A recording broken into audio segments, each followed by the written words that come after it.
Olá, turmas dos nonos anos, né? Eu estou aqui hoje para falar sobre o Estado Novo, e que foi a ditadura e o trabalhismo, né? Porque Vargas, ele dominou esse cenário de 1937 a 1945. Então, assim, a Constituição ortogada por ele, em 1937, ela legalizava o quê? A ditadura e a centralização do poder em suas mãos. Então, nesse período, houve o quê? A expansão industrial, principalmente a indústria de base, das exportações nacionais, por causa de quê? Da Segunda Guerra Mundial, que estava acontecendo onde? Na Europa. Então, por isso, a maioria da classe dominante apoiou a ditadura. Bom, aí o que ele fez ainda nessa Constituição de 1937? Ela foi o quê? Centralista e autoritária. Ela reforçou o quê? O poder executivo, que no caso seria o Vargas. Ela reduziu a autonomia dos estados, né? Que aí ele colocou interventores, em vez de ser governadores, ele colocou esses interventores. Então, ele obteve o apoio mais de quem? Da classe média também urbana, que por ser conservadora, ela ficava tranquila. Por quê?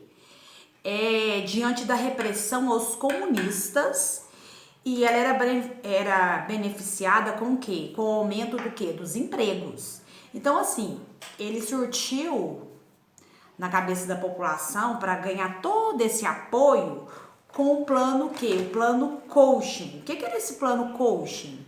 Era um plano que os comunistas iriam provocar greves, incêndios em igrejas e o assassinato do presidente. No caso, esse presidente seria o Vargas. Então, assim, tia Érica, mas esse plano do Vargas foi verídico? Não, isso foi tudo, sabe, tática dele para conseguir esse golpe. Assim, o alto comando do exército, por sua vez, também participava das decisões governamentais nos conselhos técnicos. Então, por isso, sustentou o quê? A ditadura. E por um lado, houve o quê nesse sentido? A organização das camadas populares, em decorrência da repressão policial, do sindicato, de trabalhadores.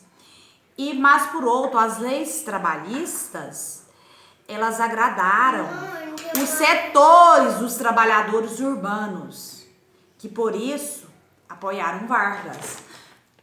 Então, o que acontece? Houve, assim, todo o comando do Departamento de Imprensa e Propaganda. Tia Érica, mas o que é esse Departamento de Imprensa e Propaganda? Ele era responsável por enaltecer os efeitos do governo, sabe? Os efeitos são os feitos desse governo, sabe? Tudo que ele fazia, ele colocava. Então, assim, você tinha direito de expressar sua opinião.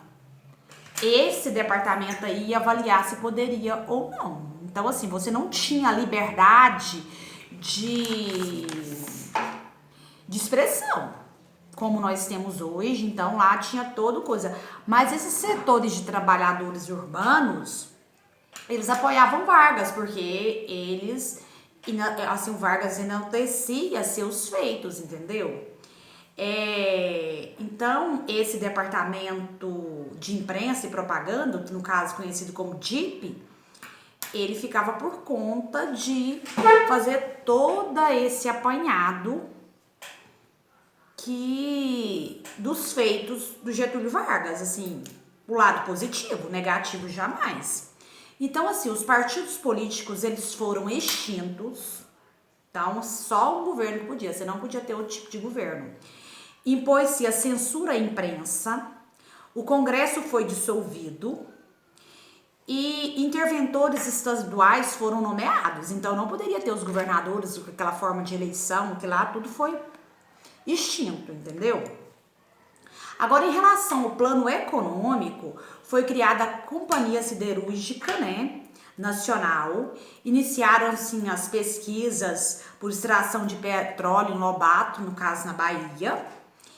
E, assim, então, assim, no geral, Getúlio, assim, ele fez todo um processo para ele ficar no poder, entendeu? Assim, através de um autoritarismo e do desenvolvimento, entendeu? Então, assim, ele seguiu muito os ideais dos líderes da Europa, como Mussolini, o Hitler, o Stalin. Então, assim, todos eles eram ditadores na Segunda Guerra Mundial, entendeu?